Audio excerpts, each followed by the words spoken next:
folks, hello, and welcome into another episode of Sports Takeaways with a rare Monday, or sorry, whatever day it is. Today's Friday, Thank God. afternoon episode. Thank God it's Friday. Thank Frasier, it's Friday. Thank God it's Frasier, as the old saying goes. You're probably listening to this probably on the weekend, though. But we're coming at you from the past, and we're warning you. We're giving you we're going to break down some of the things that have happened in Week 5, some of the teams we think are good. We're going to make fun of Bill Belichik a little bit, and we're going to talk about the Cardinals' weird-ass coach. So, Jacob, we were just finishing up here a discussion, pre-game discussion about because of the sort of big boys in the NFL, the sort of heavy hitters, teams that everyone thought was going to be good, are all sort of scuffling right now. I'm talking about the Ravens, the Eagles, the Bills. They've all had some embarrassing losses and are going through a little bit of mini controversies all together. So there's this perception, and the Chiefs had a couple bad performances early. They've bounced back a little bit, but still there's a little bit of lingering wondering about them. So there's this perception that, like, oh, there's no good teams in the NFL. But we think there are, folks. And before we get into who we think are the top teams, we want to talk about a couple teams that we are that have been impressing like two teams that have been really bad in the past few years that have been impressing in the past couple weeks, and we're wondering, are they for real? And we're talking about the Chicago Bears and the Carolina Panthers, two teams whose destinies are intertwined ever since they traded with each other and got the number 1 overall pick. That was a fun sequence those years ago. But now they've got their two quarterbacks. They've got Caleb Williams and Bryce Young slinging it back there for them. And the Bears are coming off two identical score games. They've won back-to-back games, 25-24. One against the Raiders, one against who did they play last week? God. The Bears? The Commanders, yeah. One against the Raiders, one against the Commanders. And what we've seen Caleb Williams' arm strength on display. We've seen the receivers making a lot of plays, and the much maligned defense making a few incredible plays too in both those games. And also, they maybe sort of didn't look that good at points during the game, and they were it almost looked like in the Raiders game for a minute, it almost looked like they were going to get totally dog-walked by Max Crosby single-handedly, but they showed some perseverance and came back and won. In the Commanders game, it was rainy and shitty, and they had all the revenge, storylines going into it. They got down by a couple scores, and it looked sort of ugly for a minute, but they scrapped up, came back, and won both these back-to-back weeks. So I don't know. What are your thoughts on the Bears and their scrappiness lately, and can they maintain it and have a shot in the division, where all teams are above 500? All 4 teams are above 500 in the NFC North. Okay, so this is no secret. I'm a massive Chicago Bears believer. I think they're good. I think that they have an outside chance, more than an outside chance, of winning the North if they can beat the Lions at least once. The Packers I don't fully trust. Vikings I don't fully trust, because even when JJ McCarthy comes back, it's like, last time we were watching JJ, he's had like one pretty decent performance, and that was week 1. He had one good quarter. Yeah, pretty much. Yeah, one good quarter. And to his credit, my guy Carson Wentz is kind of balling out. He's playing like 2018 Carson Wentz the last couple of games, especially in that last game. He's looking like things are starting to click. But I don't know. I really like what the Bears have done with their offense. I think we saw the first 2 weeks of the season, Bears fans getting pretty down, especially my friends that are big Bears fans, saying, yeah, same old Bears, this is bullshit, it sucks. But we're through 6 weeks now, and their offense is looking absolutely legitimate now that they've had time to kind of get an identity and that system has settled. They're ranked 10th in points per game, 14th in total yards, 11th in pass yards a game. They're 7th in third down conversion rate at 43.1%. They've allowed the second fewest sacks all year. They've only allowed 10 sacks on Caleb Williams. and they've only turned the ball over 4 times, which is tied for 7th in the league. Their red zone scoring is 57.1%, which is 18th.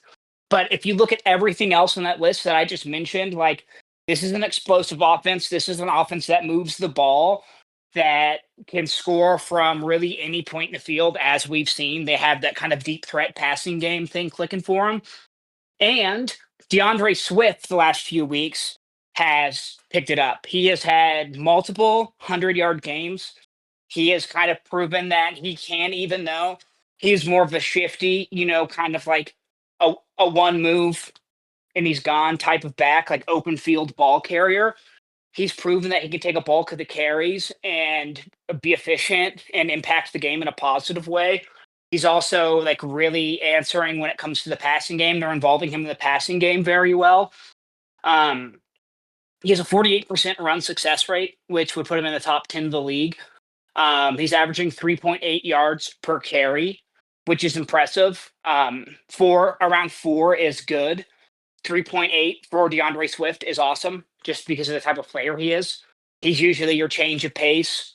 You know, he's that guy you bring in on like a passing down when you're not necessarily going to keep him into block.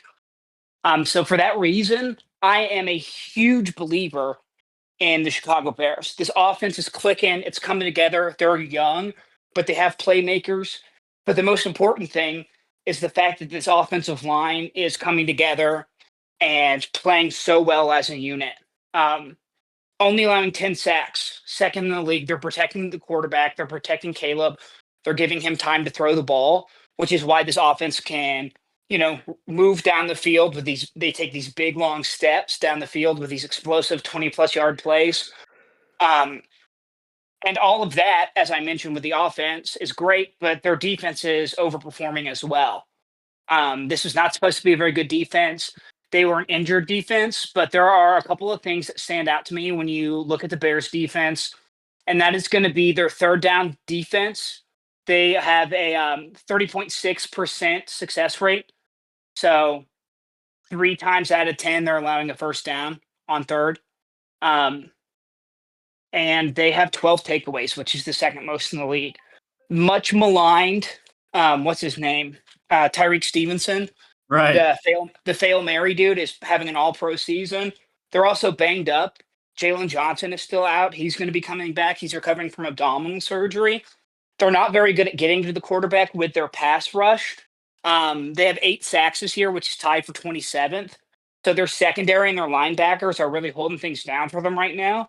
They should be a candidate to add an edge rusher before the trade deadline, whether that's Bradley Chubb, whether that's Jalen Phillips, or maybe even a guy like Trey Hendrickson, somebody that can kind of take over a game and like a true threat as an edge rusher. And if they do that, this defense is going to be complete as long as the offense stays efficient and keeps doing what they're doing. But I have no reason to believe that they're going to slow down at any point. You think they're going to be buyers at the trade deadline, Chicago? Absolutely, yes. They've won 3 games in a row. Their offense is coming together. It's explosive. It's fun. They're field stretching.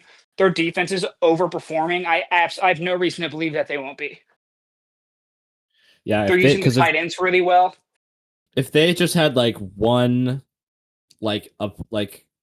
above average, just almost great pass rusher, because the secondary is coming together. They maybe don't have all the the greatest statistics, but when you watch the games, they're flying around back there. And they made a few plays in the game against Washington. That was the difference. They play the ball very well. All 4 of the guys in the secondary play the ball. They're on the ball very well.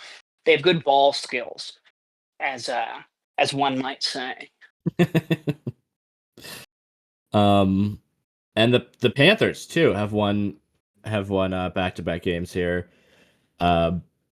Pretty convincingly, actually. Like the game, I was watching their game against the Cowboys, and that was a really good game. Like they showed some grit, winning a 30-27 over the Cowboys, and then 27-24 the previous week against the Dolphins. Now, and neither of those are the most frightening defenses on earth, but the Panthers of the past 2 years find a way to lose those games. That's something you can say about the Bears too. Is that I'm sure Panthers fans don't have exactly quite the same like media coverage as like Bears fans. There's a Bears fans have a much larger, more historical fan base, but I think they are feeling a lot of the same feelings when they're watching these games. That they're like, dude, this team does not pull this off in 2024 or 2023. They find a way to muck it up or do something stupid or make some asinine coaching decision.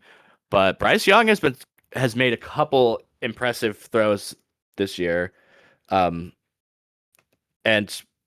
they said, I remember on the broadcast, they said some crazy stat that he has, only however many career wins he has in his short time in the NFL. He has like, I don't know, 9 career wins or something, and like 6 of them are fourth quarter comebacks or something like that. Like they're a little scrappy too. Their defense maybe not as like eye test passing as the Bears defense, but I don't know. Like I picked them to win this game, didn't I? Pretty sure I did.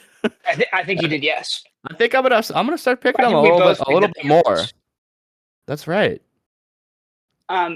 Yeah, I like the Panthers. I'm a little more bullish on them than I am the Bears. The past 2 weeks, they've had really impressive wins, and as you mentioned, not against like the best competition. But if you're looking a little closer, past the box score, their yards after contact skyrocketed after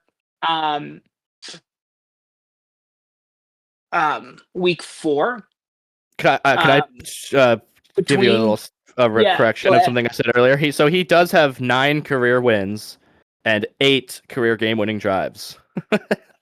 That's crazy. That's pretty crazy. Also 25 losses, but hey, it's improving. So about the Panthers, like Bryce Young is playing better, but the real story here is Rico Dowdle.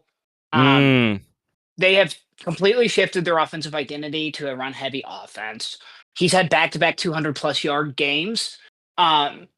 In weeks 5 and 6, he's 60% of runs gained positive yards on early downs. So when they run on first and second down, 60% of those plays are gaining positive yardage.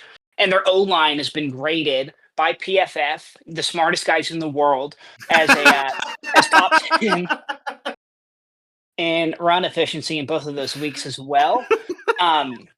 It's going to get interesting because Chuba Hubbard's going to come back soon, but like Rico Dowdle is exploding. He is back. I'm pretty sure he is back this week. Is he back this week? So like, is Rico Dowdle still going to be the workhorse? What happens when teams stack the box against the Panthers? After last season, when the Eagles kind of set their own standard, where they're like, we're a run first team, we're gonna give Saquon 400+ touches this year, and that's how we're going to win games. We're going to control the ball, control the clock. That was great, but they were also able to pass the ball with extreme efficiency. Can the Panthers do that as well? I don't know. I don't know if I trust Bryce Young to necessarily be that guy.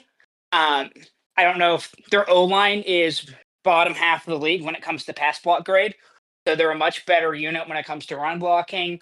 Rico Dowdle's having a moment. It's been very nice, but they're beating up on shitty competition.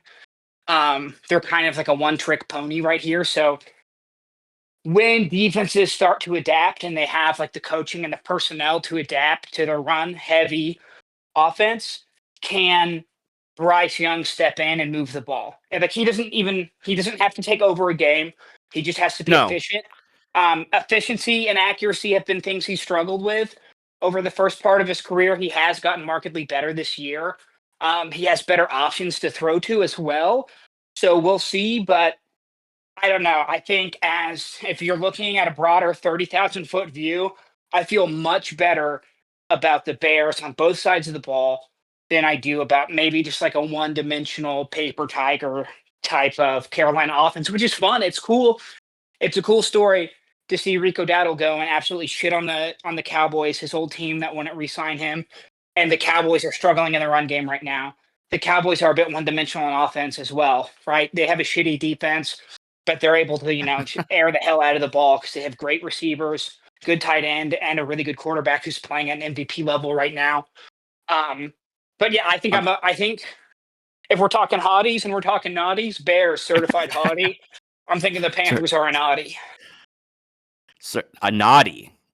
Yeah, not like You're thinking naughty, they're- like ooh naughty, like naughty. Yeah, like not, spank me.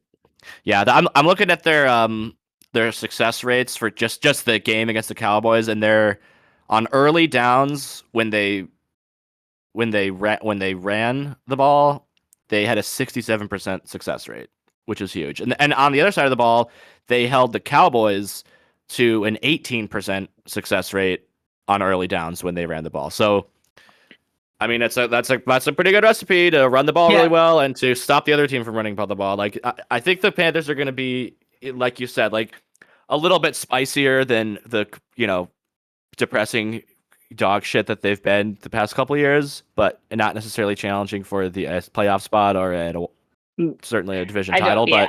But some positive things coming out of on a week-to-week basis, you're going to feel better about the team. Right, and they finally, my God, like talk about a organization that's been just floating aimlessly at sea for the past few years. Like they finally have begun to form some semblance of a roster that they can be like, okay, this is what we want to be our own first team that stops the run. Okay, then now you can start planning a roster a little bit. You got Bryce Young, you have something to build off of, not just like impatient firing and re-signing and that has plagued this franchise.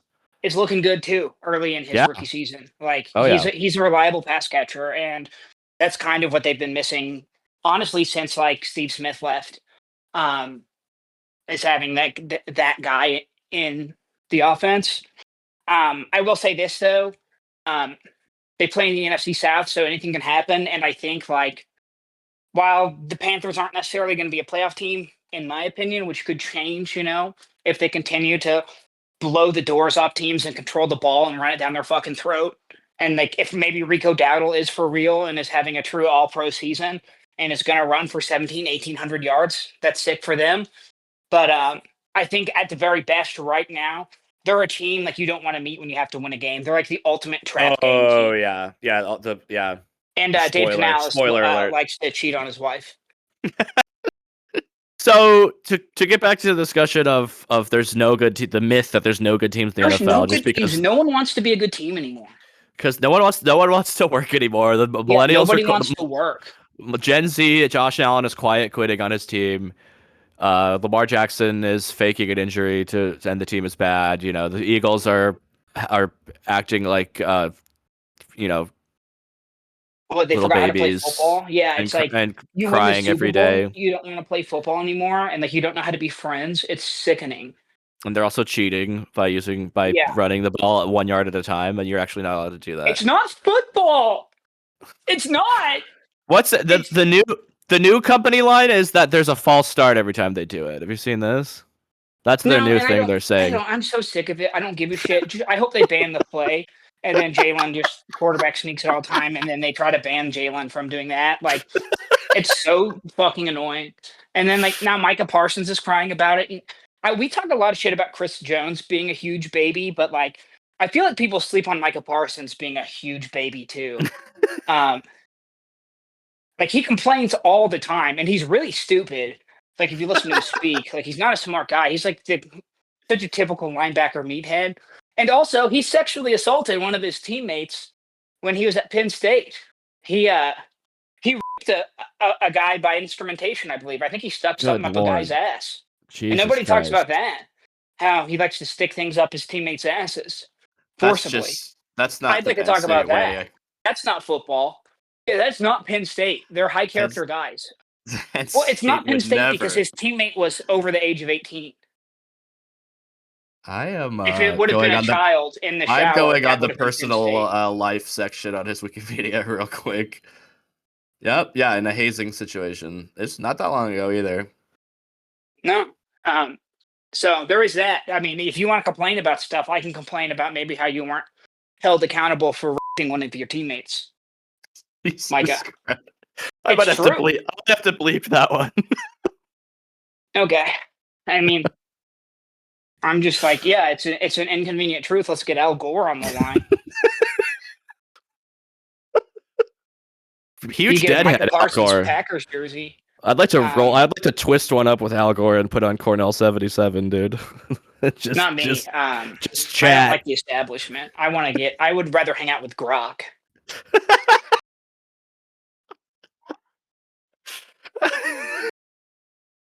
I would rather watch AI gremlin porn on Sora. Dude, I keep All right. seeing these videos on Instagram of like, it's like a cat like getting kicked out of her house by her like zebra or tiger husband. Those I can't. I feel my brain deteriorating watching. Like I literally can't. I have to close my phone when those things come on, or I'm. It feels like I feel like I'm getting satanic panic, and I think that it's like demons trying to like overtake my body or something. It's so like bad. And like I can't my handle daughter it. likes them, and she's 2. Oh And no! I have to. You gotta keep that away from her, dude. I do, and every time it comes up, I tell her. She's like, "Oh, a kitty." I'm like, "This is not a real cat. This is AI, and AI is bad." And like she's starting to listen. She scrolls past them faster. Nice. But every time she sees something that's clearly AI, I'm like, "That's not real, Lemmy," because she doesn't. You She doesn't gotta. need to live in this world like that. You gotta just do what we did with our cats is just put on like a 12-hour video. Like if she likes cats, just put on like a 12-hour YouTube video of like live cats We do screwing that. around. She's big But into she'd Baby love that. Shark right now.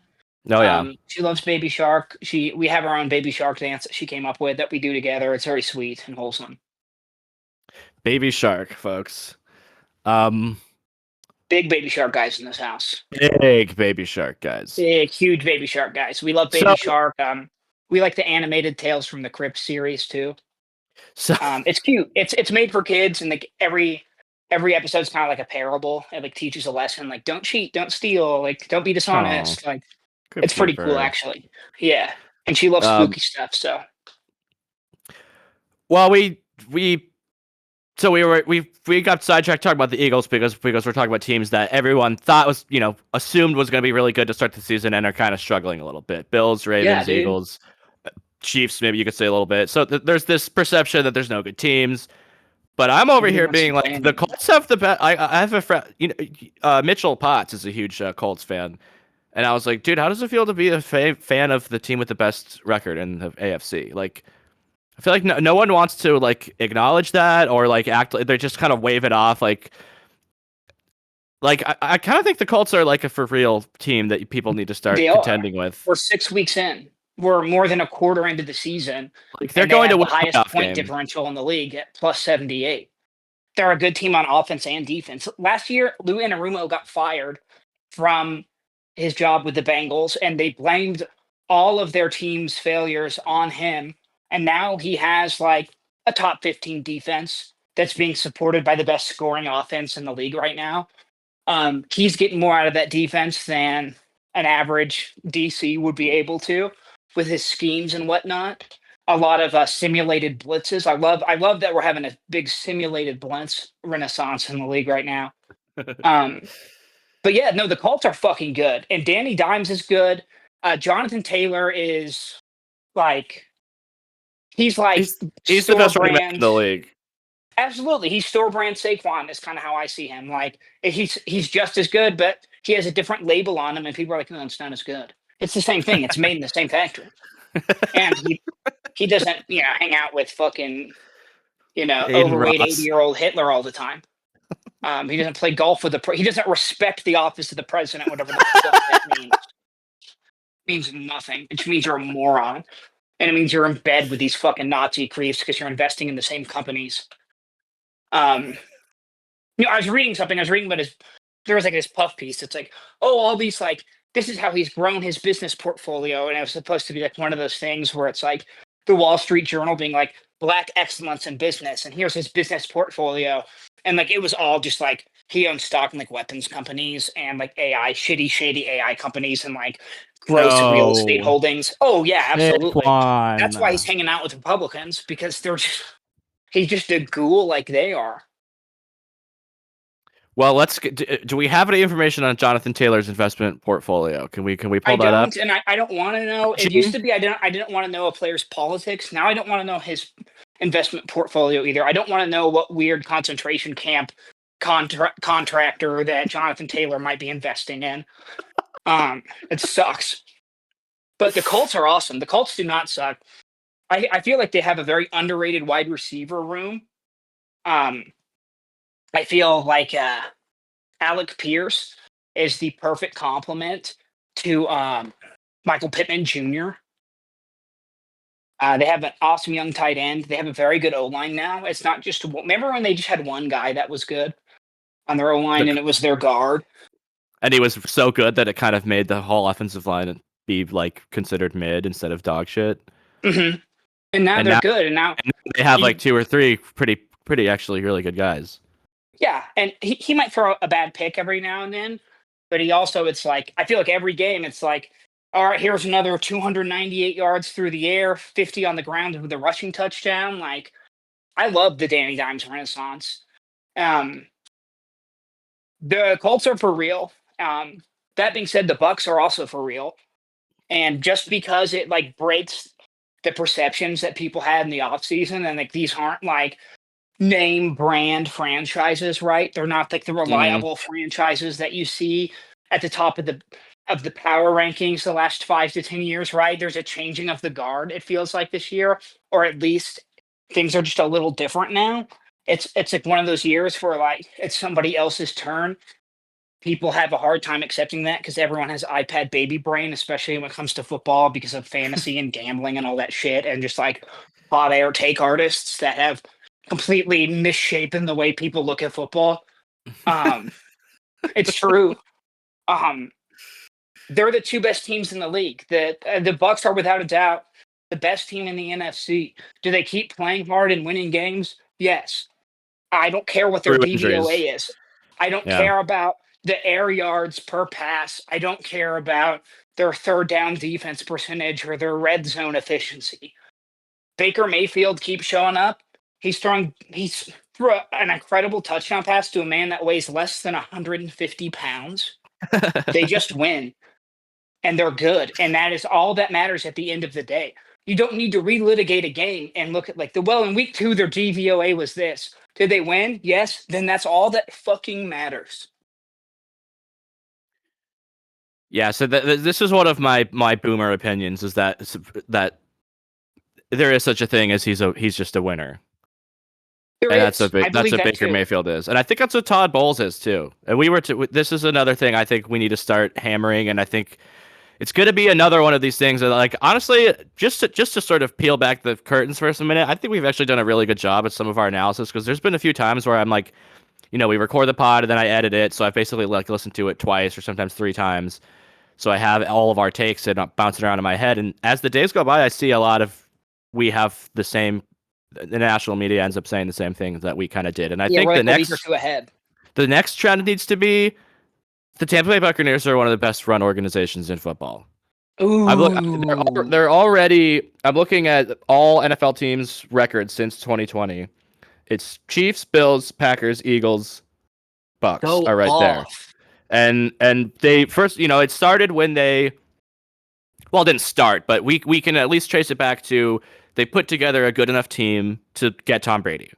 They get him, and not only have a good team on the field, but have good, GM, coach, situation, all that. We are able to win Tom Brady from New England, win a Super Bowl with him, continue their success after he left. Like, there's really been almost not that much of a drop off since he left. They obviously haven't made the Super Bowl again, but it's not like when something like that happened. Like, look at what happened to the fucking Broncos after Peyton Manning left. We're still picking up those goddamn pieces. And who's that tall, gangly guy? We had about 3 of those. Arizona State. Brock Osweiler. Yeah, fuck him. I mean, he did a good job handling the championship season when Peyton Manning was being held together by duct tape, but they continue to win that division. They have really good offenses, and then their offensive coordinators or coaches get sniped by other franchises, and they maintain having a good offense. Baker's an MVP candidate. They won a playoff game last year. We have to start looking at talking about the Bucs like we talk about the Ravens or the Chiefs or the Eagles, like these teams that are seen as not only being, because the Bills, I feel like, are a team that's really good on the field, but they're not necessarily so they have some draft. They're not competently run consistently. Remember when their GM? But I don't feel like they're necessarily in that conversation. But the Bucs need to be in it. Remember when the Bills GM cried about got on the radio and cried about the sports radio guys saying that they don't have enough good receivers, and now they keep losing games because they don't have enough good receivers, and basically called them like entitled whiny bitches on the radio. I remember that. Yeah, What a moron. I have Khalil Shakir on fantasy. I know all about that. There's not really. Yeah, the Bills' offense is underperforming in a big way since week 1. Let me ask you a question while we're still on the topic of the Bucks being like a well-run organization. I love what you said. I think that it's true. They should be considered in that group that's like the class of the league when it comes to football operations. They draft well, they develop well, they retain players very well. They had Chris Godwin. Like, that's his thing, is like they do a similar thing that Howie does with the Eagles, where as soon as a player is up for an extension, they give it to him, and they end up getting like a really valuable team friendly contract because they're paying a player within top X percentage of his position, but also the player wants to stay. Chris Godwin turned down like $100 million from the Patriots because he wanted to stay with Tampa, because not just because he knew he wanted to win, but he knew like the staff and the support and the things he's going to get from the organization are in a different class. So I absolutely agree with what you're saying there. But let me ask you this about the Bucks. If Baker Mayfield wins an MVP and a Super Bowl with the Buccaneers, is he remembered by fans as more meaningful and impactful to the organization than Tom Brady? Because Bucks fans definitely claim Tom a little bit because of that Super Bowl. Right. But if Baker's able to do this, if he wins, let's say he wins MVP and the Super Bowl this year in 1 year, does he usurp Tom as like at least the fan favorite, most important quarterback in the history of the franchise? Gosh, I mean, I don't know. I don't really have my finger on the pulse of Bucks Nation. I bet it would. It would differ from fan to fan. Me personally, if this was my team, like if after the Broncos won the Super Bowl, Tom with Peyton Manning, if they had gotten, say, I don't know, like Alex Smith or somebody that thought was a tossed aside guy and then rehabilitated his career and then won another Super Bowl. I would probably say the second guy is a little more meaningful. Not to because obviously Tom Brady made the bulk of his bones with the Patriots and made most of his legacy with the Patriots, and then cemented it further with the extra Super Bowl from Tampa. Yeah, I would lean towards saying Baker is the more meaningful one, slightly. Not to take. he feels like more of a Buck, right? Because Yeah. he's had this renaissance. He's not a guy that stepped in and picked up what was around him. Like he did have a very good supporting cast around him and a very good coaching staff around him for sure. But he's had 3 OCs in 3 years and is still playing at a very high level. He's playing at the highest level he has since he's been there this year on his 3rd OC. And he's kind of like carving his own path, so to speak. Yeah. And I feel like that's not something that Brady did. Brady just kind of stepped in with the talent that they had and won a Super Bowl. And brought in his guys. Well, at least he brought in Gronkowski. Yeah. That's Big Rob. Big Rob. Buffalo native.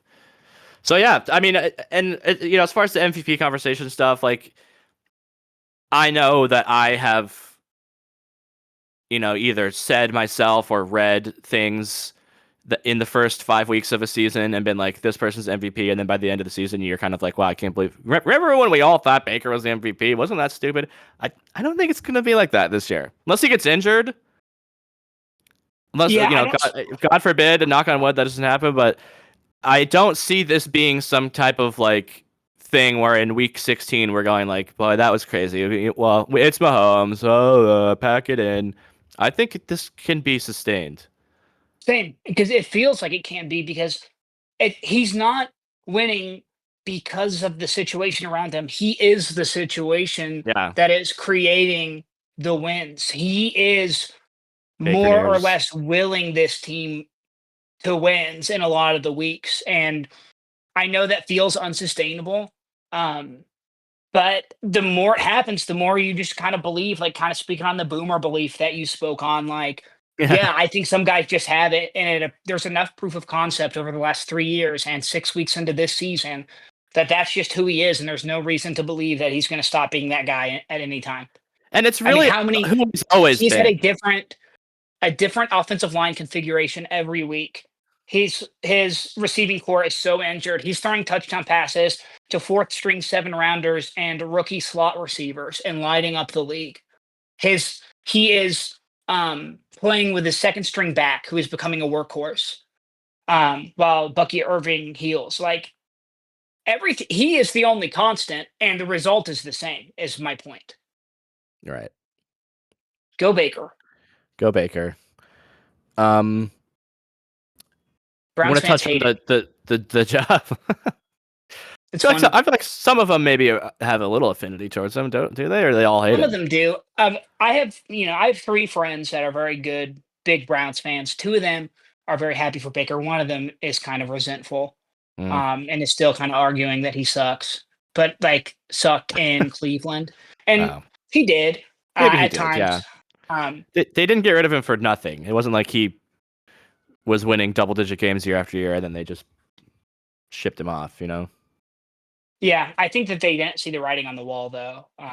But I don't know. That's a conversation for a different time, maybe later in the season when he is more like implanted in the MVP conversation. But I do think that the national media is going to be on this Baker MVP frontrunner. I think he's like the 3rd or 4th favorite right now. Mahomes and Josh Allen, are the top 2 betting favorites. And Baker leads them in every major statistical passing category, including wins, which is not a quarterback stat by any stretch, but he's on a winning team. He's playing better than those guys. And he's playing in a situation where there has been a lot of adversity thrown his way, and he rises to the occasion every time. You can't say that about Josh and Patrick right now. No. And they have, and even though you might say like, well, but Josh Allen is missing, blah blah blah. Well, Baker's missing more people, or at least he's missing an impactful amount of players, and he's still putting up the numbers he is. So that's not an excuse. Yeah. Do you want to touch on the Jonathan Gannon, Michael Vick comment? Yeah, it's real quick. He was asked about. A reporter asked him, was there a time in your career where like you realized you had to like divorce your emotions from a player being hurt and not being able to play? And Jonathan Gannon responds, "What?" 2007 when our quarterback went to jail. And then was quiet for 15 seconds and left the press conference, leaving like the entire reporting pool in stunned silence, very confused and weirded out, because he was talking like a robot that just glitched. He's referring to, of course, Michael Vick getting arrested for his federal dogfighting ring, or his federal charges for running a dogfighting ring in Newport News, Virginia. Fun note about that, Jonathan Gannon, that was his first job in the NFL with the Atlanta Falcons. He was a senior defensive assistant.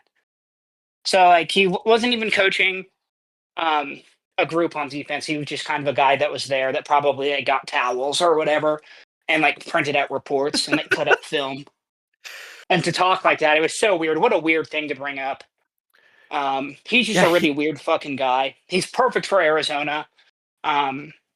I don't know. I don't like him at all. He gives me the creeps. Yeah, he is an odd little guy. We all had our fun with him when he was made his little like zoom comments when he first got there. Oh yeah, God. And we said on this podcast, I think in the preseason episode, talking about, or maybe like week 1 or 2, being like the Cardinals have good coaching, and that was something I had heard. Or I think we've been bamboozled. Basically, I think we were. Yeah, I think we've witnessed his peak. We all kind of fell for it. His peak was like, his peak was what a lot of people thought was like, oh, this is going to get better from here when the situation gets better. But no, he's just not a good coach. And I think that's because he cannot relate to people. But he's also not a very good like schematic coach. So if you can't do either of those things, that you have no business really being a head coach in the NFL. So fuck him. He's going to get fired probably. And maybe they hire Kenny Dillingham. I don't know. Let's go, dude. Arizona's own, Arizona's finest. Yeah, what was he? So he was the D coordinator for the Eagles before this. Mm-hmm. Yes. for 2 seasons. Mm-hmm. So he's a Left defensive after the Super guy. Bowl, yeah, after the Super Bowl appearance. He's a DC. Yeah, Cardinals. I don't know, and I don't know if were we just talking about this, or I don't know. I was reading about this about how their owner is known for being kind of micromanaging, like all over the. He's there every day. He's like the opposite of an absentee owner because I don't think the Bidwells have any other business interests. It's just the team is their whole thing. Yeah, and it's been in their So he's family just- for like generations. Yeah, Yeah, I mean, he's a meddler. It's the oldest team in the NFL. It's well, I've the book I've mentioned that I've read multiple times. The book about the Cardinals NFL history. His like great grandfather, whatever, bought the team in like the 20s or like the 1910s. So it's For a nickel. it's a family for a nickel and a bag of onions, skinned onions. So he's kind of up everyone's ass all the time, and it's known. It's a sort of a known secret, an open secret in the NFL. That's like, yeah, well, when you're in Arizona, the guys all over you. And maybe he's good for families or whatever, and they have a good. I don't know. The Cardinals are feeling a little snake bitten lately. We wanted them to be good so bad. Franchise. Yeah, they piss me off, man, and their fan base pisses me off, and like nothing about them is good from top to bottom. So like, fuck them. I used to say this a lot. I used to say, if they ain't me, fuck them, and that's kind of how I feel about the Cardinals. Do you want to touch on the UNC stuff a little bit that came out this morning? Yeah, so I didn't look into this as much as you did. I actually heard it for the first time when you mentioned it to me earlier this morning. So I want to hear about it from you, and I'll pipe in. But I have kind of a general idea of what happened. I watched the episode of Pablo Torre Finds Out where it's kind of a weird thing. He has kind of drawn some criticism for how he frames his investigative journalism, mostly from Clippers fans who think he's like just trying to get clicks, and it's like, yeah, well, he's an entertainer. Like, what do you want to do? But he presented some reporting that it's like undercover footage of not even undercover. It's just like the cameras were rolling. So Bill Belichik had it's kind of convoluted. So what it boils down to is that there's the power struggle in UNC seems to be who is Bill Belichick's like most trusted, sort of source or influence. It's between the girlfriend Jordan, Matt Patricia, and Mike Lombardi, the GM, the quote unquote GM, the president of cheese position at UNC, party king. Former podcaster and blogger Mike Lombardi. Yeah, fat slob Mike Lombardi, who's ridden the coattails of Belichick to any kind of cultural relevance. To the gates of hell. Parasite of a man. Wrote a book called Football Genius, and it was not an ironic title. So there's this power struggle going on between the three of them of who's Bill's most trusted, resource. And Jordan seems to be winning. She kind of already pushed Matt Patricia out. Matt Patricia's with Ohio State now, coaching the best defense in the country, and Mike Lombardi's still there, struggling. There's a lot of palace intrigue going on. Apparently, when Belichick was still doing this before he was with UNC, when he was still doing his like media kind of stuff that Jordan was heavily influencing. Mm-hmm. Him and Matt Patricia filmed a show for Underdog Fantasy where they were like, it's just the two coaches just talking ball, and there's this footage of like they're there about to record the show, and Jordan sort of barges in, not as someone who had worked on the show at all in the production, or just had like sent notes or whatever. She shows up to the shooting and is like, "Are these the graphics you guys are really gonna use? Like, these look bad." She's basically like complaining that the graphics don't look good enough. This isn't what we talked about. Can we get the whole graphics department in here? Just trying to run the whole thing with something that she's not really technically involved in. Like, she does run Bill Belichick's. Or qualified for. She literally says at one point, like, I don't know anything about graphics, but even I could do this in 5 minutes if you guys want me to. Will you give me $2,000 to do this? Like, you give these lazy graphic artists $2,000 to do? And to be fair, the graphics weren't anything special. They were just like black text on white background with like a single logo on it, like the Browns logo. It just happened to be there talking about the Browns. And so in fairness, the graphics aren't really anything great, but the whole show, it's kind of a rinky-dink operation in the first place. And that's what this poor producer lady is trying to explain to her, being like, she said it a lot more polite than this, but she's basically saying like, bitch, this is an entire process that's been going on for weeks or months that you have not been privy to, and now your little ass is just showing up here on game day and trying to make all these changes, like when we're trying to get this thing done, like we're trying to get this thing on tape. And part of it, like I'm watching it, I had to skip through part of it because it's kind of boring. It's literally just like real footage of them sitting there just talking. It's not, no one's yelling or anything. It's not like that spicy, but it's just like really awkward and really tense, and you can tell Matt Patricia looks like he's trying to like psychically make his own brain blow up because he's just doesn't say anything. Matt Patricia does not say a word during the whole thing. He's just looking at the floor. So, but basically, their conjecture is, and the conclusion that they come to after showing us this footage, which I couldn't even get through because it was so awkward and so like tense, that their conclusion is like, this is what it's like for Bill to be around Bill Belichick in any way. So we have to infer that this is the type of shit that's going on day to day running the football team. Is that like, remember when there was that thing earlier about how there was a report that she was banned from any team stuff that turned out to, it turns out that that's not true, and that it was actually Mike Lombardi is the one who was banned. And it's because he kept eating like a big like smelly sandwich in the meetings. He kept getting barbecue sauce and everything, so they've had to ban him. And Jordan shows up to the last week's game wearing a necklace that says banned on it. So she's kind of fanning the flames a little bit. Oh yeah, she wants to troll. Everyone wants to be a fucking troll now. At the end of the day, she is like 25 or something. Her frontal lobe isn't fully developed, so they're. I think she's younger than that. I think she's like 23 or 24. It's a great idea to let her be in charge of all this shit. So there's this. It's 24. Just this. It's this. Oh my god! It's just this weird thing of like. So she does technically run Bill Belichick's like media side, like she's the president of his.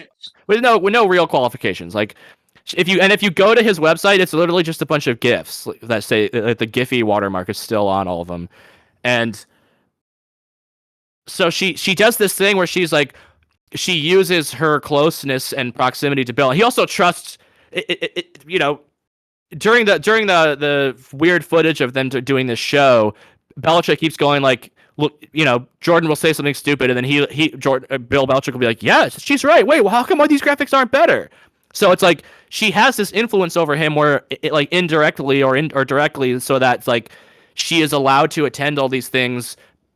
Under the pretense of like, well, I'm in charge of his media stuff. I'm in charge of his PR. I'm in charge of his brand. So I'm here in that capacity. But then she also just starts making all these, pretty much giving orders to people and like making decisions where it's like, she's in this weird gray area of like, okay, she's not really a decision maker in this process, but she is like Bill's kind of right-hand man. So we kind of have to listen to her or we're going to upset Bill, who is the point of the reason why we're all here. So it's really weird. So Patricia has escaped. Patricia has escaped the cycle of abuse, and he's in Ohio State now, just thriving. And keep him away from co-eds down there.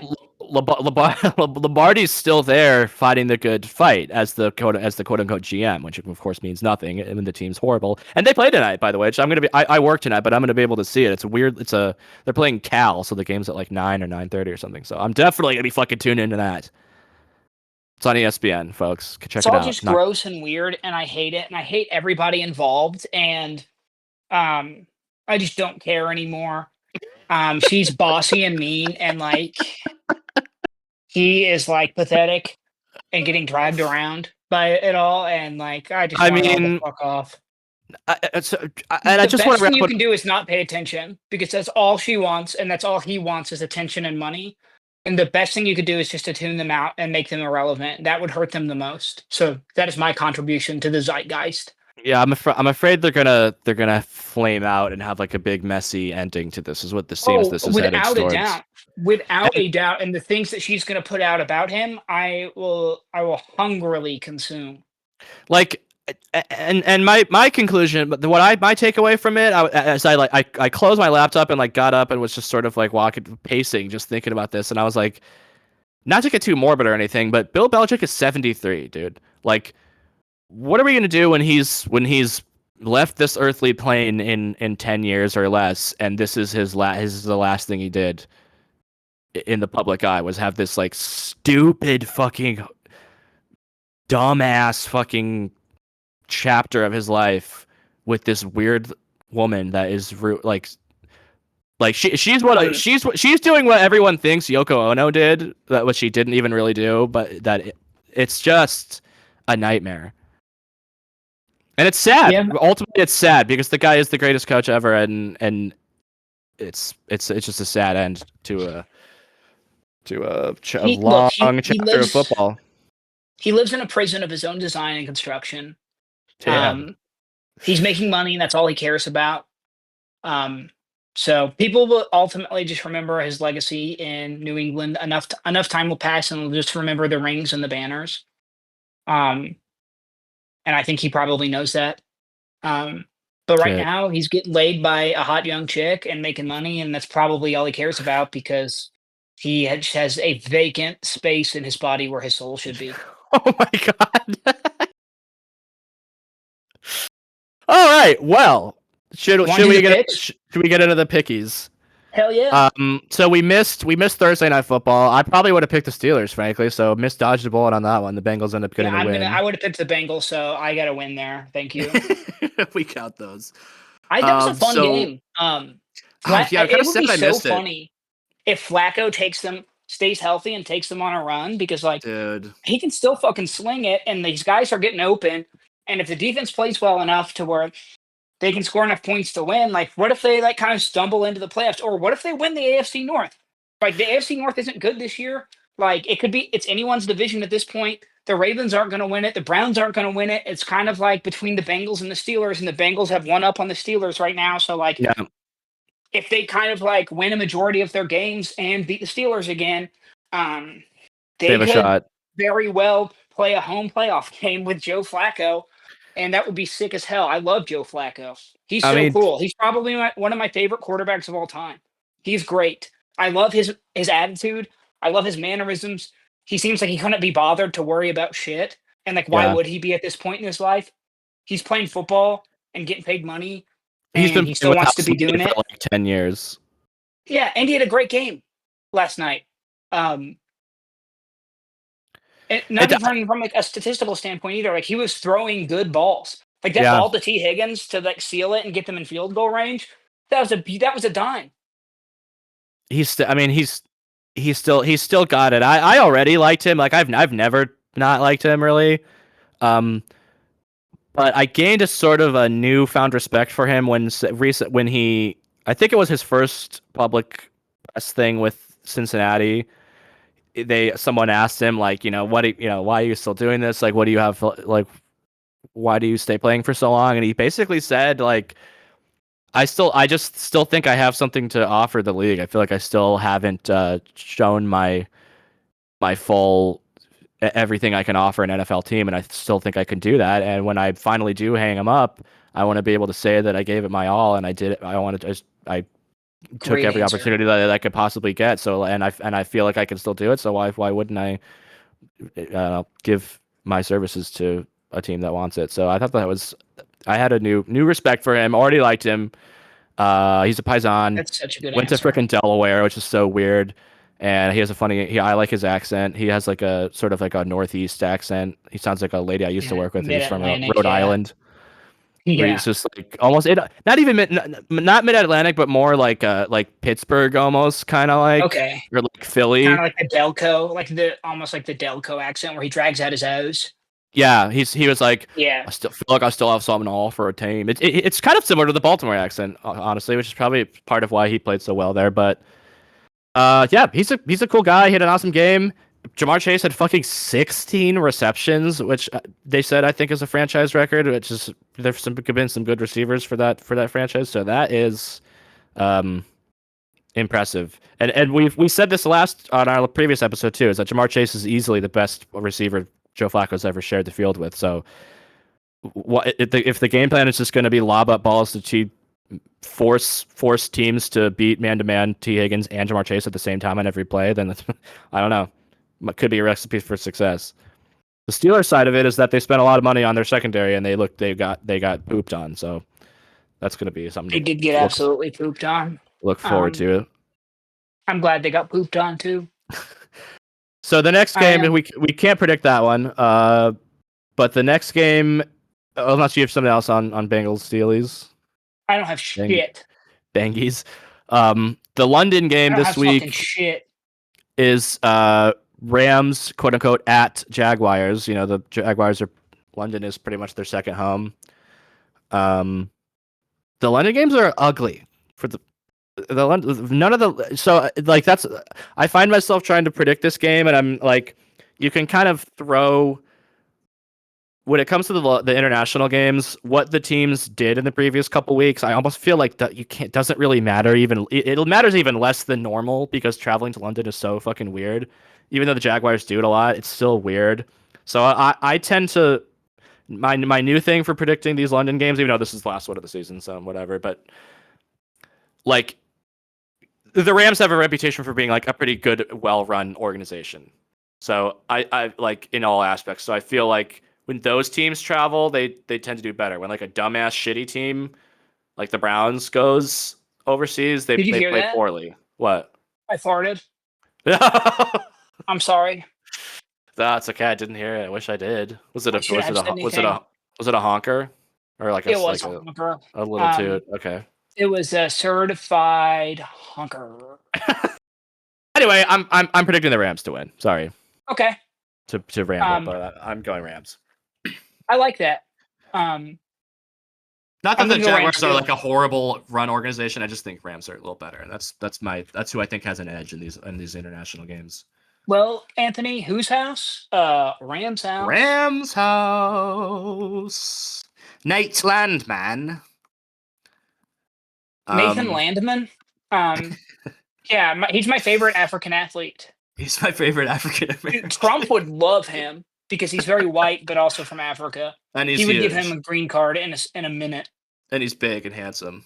My Yeah. God, I didn't think they stacked him this high, folks. But it feels like it looks like he got out of straight out of Central Casting. He loves big, handsome guys. He does.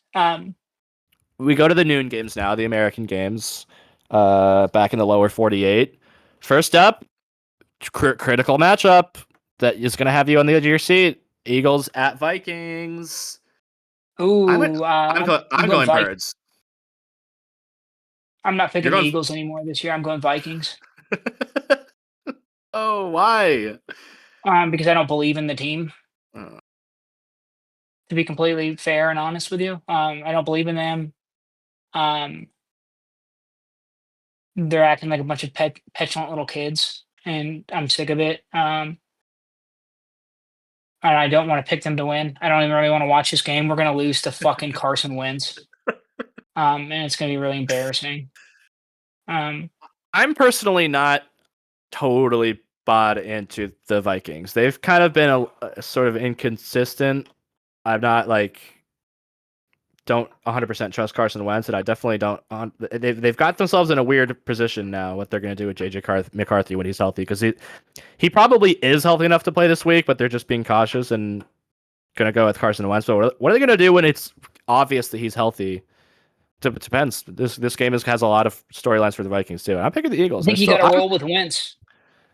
Yeah, if he keeps winning, why wouldn't you? I don't know. It would look really weird. Even though they were so, dude, and part of this is for me is informed by after JJ McCarthy had that one good quarter, the next day there was like a big thing on the Athletic about what a genius everyone at the Vikings is for finding JJ McCarthy and trusting in him. So I'm just that kind of annoyed me and pissed me off that he was elevated so quickly. So I don't know. I'm kind of sour on the Vikings, and I'm still holding out hope for the Birds. If they have another rough performance, then it's gonna be hard to continue to defend them, but I am going to continue to defend them today. Thank you. I appreciate that. I'm going to be a Negadelphian. If they win, that's great, and if they win next week, I'll start to believe again. But it's just like they're just being annoying right now. Their play call sequencing is dog shit. They're going to have some defensive starters back, which is good. Q is back. Quinyon Mitchell. Yeah. Jalen Carter is going to play. Some other guys might play. I don't know. Who cares? I just don't give a shit anymore. We won the Super Bowl on my birthday. That's never gonna happen for me. Patriots at Titans. Another game rife with storylines. The Titans just fired their head. We didn't really get a chance to talk about this, but the Titans did fire their head coach in an attempt Oh yeah, to Brian not. Callahan They and his I dad. think, and his dad. It's your little dad too. Fuck your daddy. They wanted to fire him before this game so that it didn't look too embarrassing, and after they lose to Mike Vrabel and then fire the head coach, they thought that would be a bad look, so they decided to do it this week before they lose to the Patriots, which is what I'm predicting will happen. Okay. Yeah, I'm gonna go Pats. The Pats are good. Drake May is good, unfortunately. Mike Vrabel is just a really good head coach. The Titans are so stupid he went to the playoffs 3 seasons out of like his 4 or 5 he coached there. The last season was a disappointment, but instead of giving him the benefit of the doubt and letting him rebuild the ownership, they're a really shitty owner. Just they didn't like the way he did things, I guess. I think he was probably telling ownership and like football ops to fuck off and let him run the team, and they didn't like that because rich people don't like being told what to do. But he's a very good coach. And they're going to absolutely, this is like a revenge game for Rabel. They're going to absolutely spank these fellas. My affection for the Titans has waned.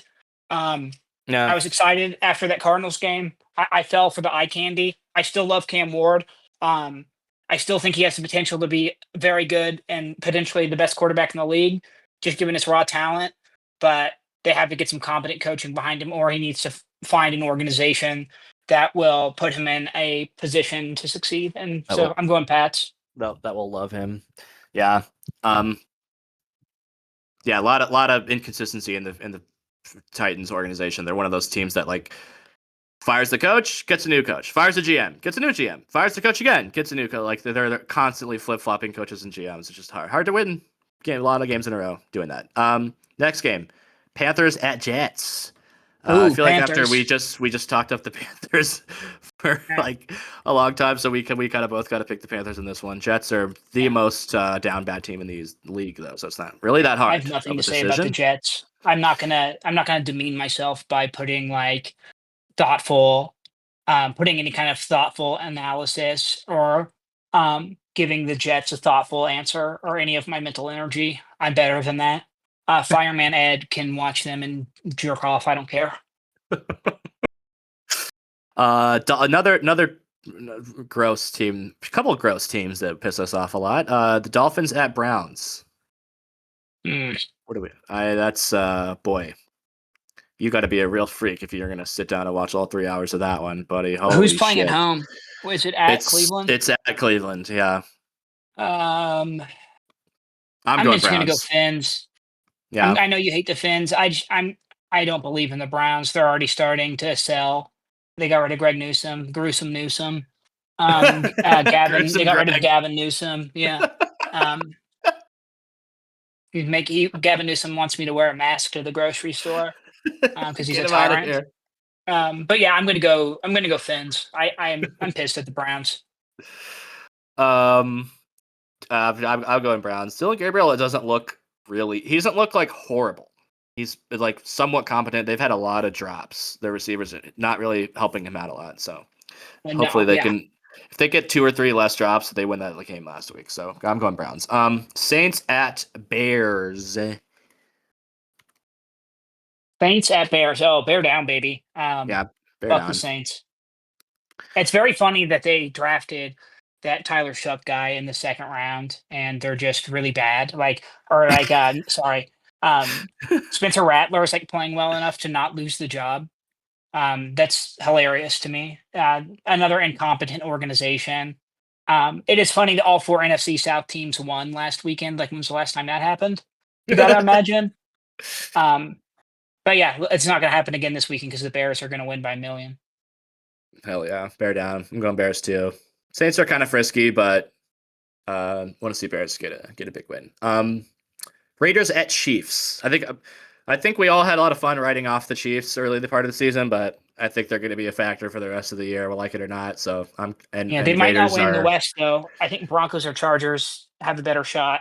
Maybe not the Chargers the way they're playing, but that Broncos defense is second half of the season when it comes to like the playoff push, having a good pass rush in a secondary is what matters most because defense travels, Anthony. But I'm going to pick the Chiefs in this game. Yeah, I'm picking Chiefs too. If it wasn't for the Jets and Titans and their win last week, the Raiders might be one of the worst teams in the league. I think they're going to regress because they were playing the Titans last week, so of course they looked good. Back to failure for them. Colts at Chargers. This will be a good one. This will be a really fun game. I'm going Colts. This will be a hot one. Yeah, Danny Dimes is going to be doing exactly that, dropping dimes. He's going to be dropping dimes like like Michael J. Fox in a phone booth. Oh my god. Because he can't hold on to him. Right, and he loves making calls at phone booths. He does that a lot. But yeah, I'm going to go Colts on this one. Fuck the Chargers. Yeah, I'm gonna go with Colts too, and it's not even to be my Chargers hating self that I normally am, but they did sort of have to scuffle a little bit to beat the Dolphins last week. That didn't inspire a ton of confidence in me. That was a weird game. And the Colts also had to fend off the Cardinals. Yeah, Jacoby Brissett. I looked at. Oh man, I should have brought this up earlier, but I don't want to hear this. I've had to hear this all week. I'm sorry, but he had whatever amount of yards he had and 2 touchdowns, like 300 20 yards. Kyler Murray hasn't done that in 3 years. Had over 300 something yards. No, Kyler's bad. So I think he him ass, but he'll play for the Steelers next year and go to the playoffs, and then Cardinals fans will act like they are pissed that he left and act like he's the villain. And then just talk about but remember Larry Fitzgerald?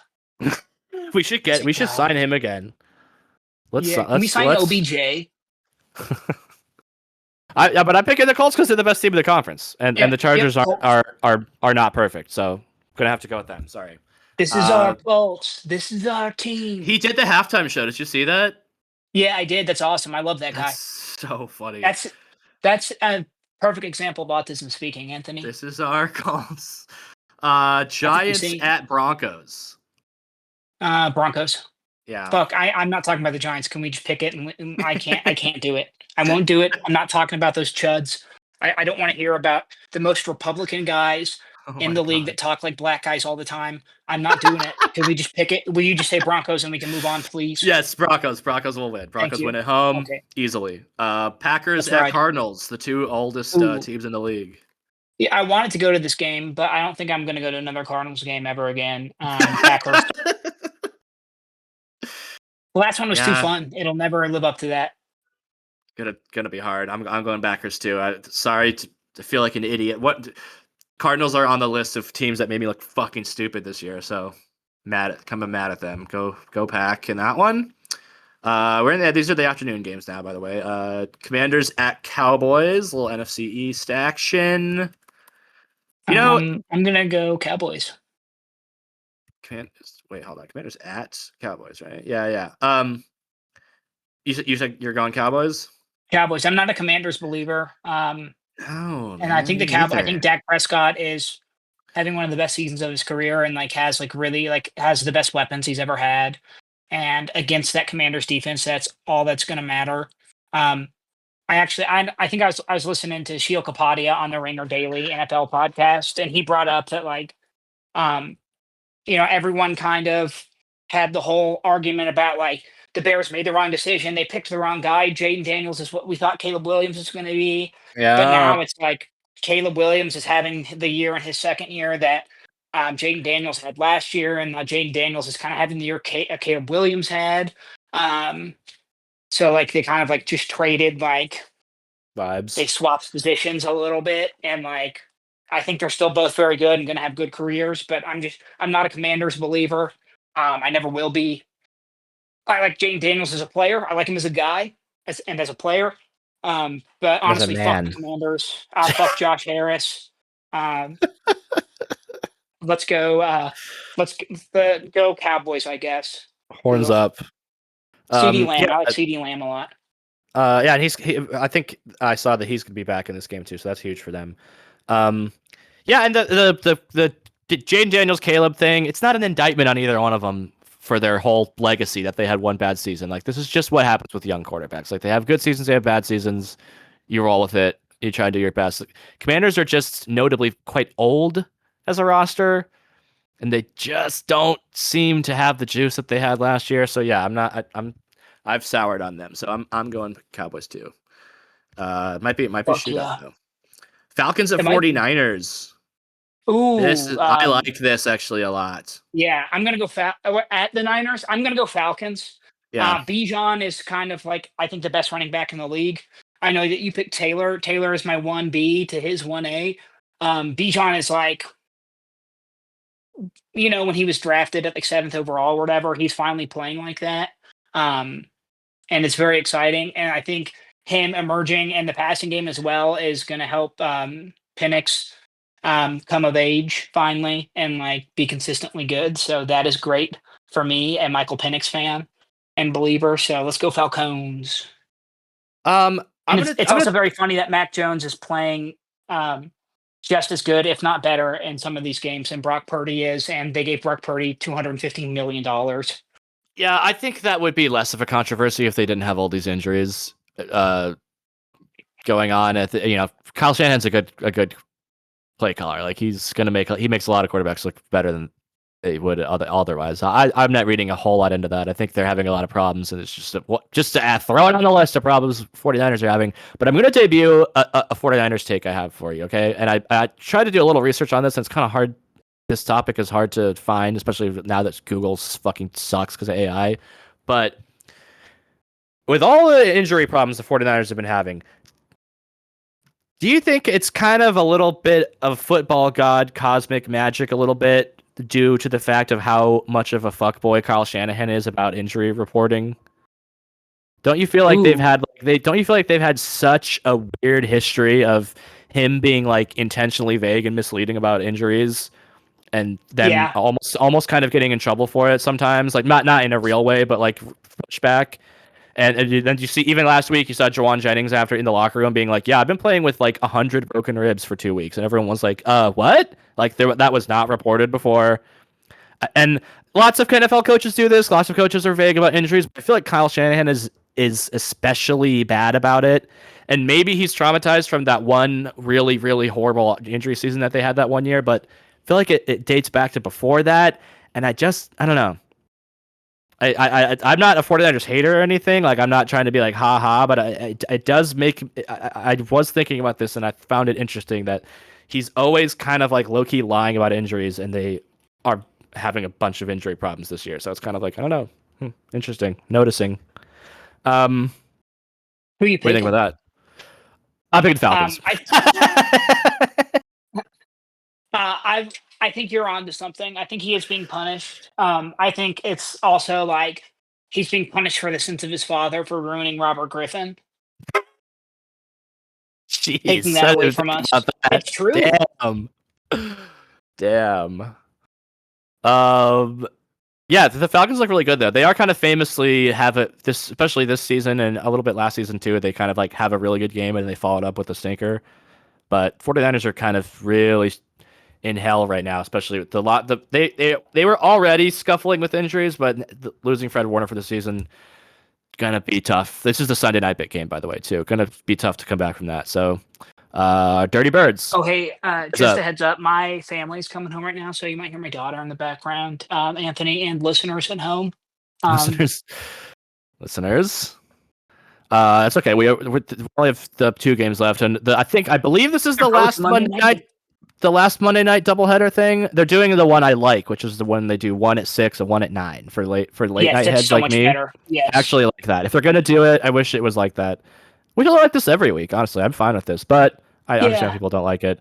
The first one, this is a sexy matchup. Buccaneers at Lions, 2 of the best offenses going against each other. Lions low-key been really consistent too. Like they're one of the teams that kind of gets left out of the there's no good teams conversation, where it's like, they're actually kind of good. I think, but Lions they did have that home. loss to the Chiefs. Lions at home. Yeah.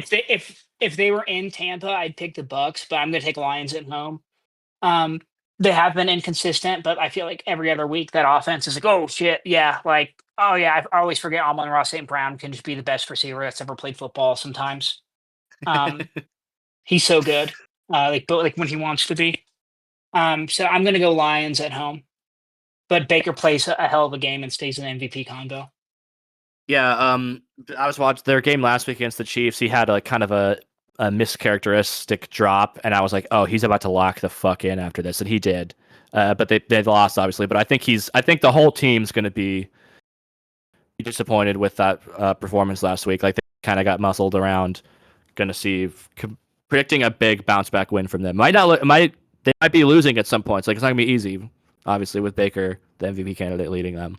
And wrapping everything up. Oh, also going Lions. Sorry, picking the Lions. The final game of week 7, actually. Whoops. That's the late nightcap. Texans at Seahawks. So I also like I'm stupid, so it means this game is gonna actually suck. But like on paper, I love this matchup, especially because the Texans have like I don't know, we get little glimpses of what they should be and like what we thought they were gonna be every week. And the Seahawks have been fun as hell. That defense is so much better than I thought it was gonna be. Sam Darnold is actually good, it appears. I said it on the show before. Jackson Smith and Jigba is a superstar. This is his season to prove that. I'm gonna go Seahawks, but I think it'll be a fun game. Yeah, I'm leaning towards Seahawks too. I feel like It's in Seattle. It's in Seattle. I Well, feel like man, people the Mariners better start winning. People might be tempted to pick the Texans coming off of 2 wins, but they did come against the moribund Tennessee Titans and the injury-ravaged and vibeless Ravens. Do you think our president knows the word moribund exists? Like, not that does he know what it means? Does he know that like it is a word? I bet he would say he does, but he doesn't in reality. But we respect the office of the president on this podcast, so. Yes, we do. I would play golf with him and Joseph Goebbels and Pol Pot and Dracula and Dracula and Mr. Freeze and the Green Goblin. Yeah, I'm going Seahawks too. Seahawks, I think, are kind of bit of a wagon. I don't know what they're going to look like when they go up against like another serious team in the playoffs. Will be interesting, but that's a long ways off. They should take care of business and easily beat this Texans team. Frankly, I think so. But this would be kind of not a disaster, but a pretty big upset actually. I think if the Seahawks lose this one. So yeah, those are our picks. That's I don't see that happening. No. Yeah. Hey, congratulations. We did it. Thanks for listening. Have fun watching a little pig skin this weekend. And everybody, let's get that bread and skin that pig. And don't forget to hold your loved ones tight, folks. It's a scary world out there, and we're all we've got. True. Signing off here from Force Takeaways, Tony Ballgame, Jake the Snake. We'll see you next week, folks. Good luck and good night.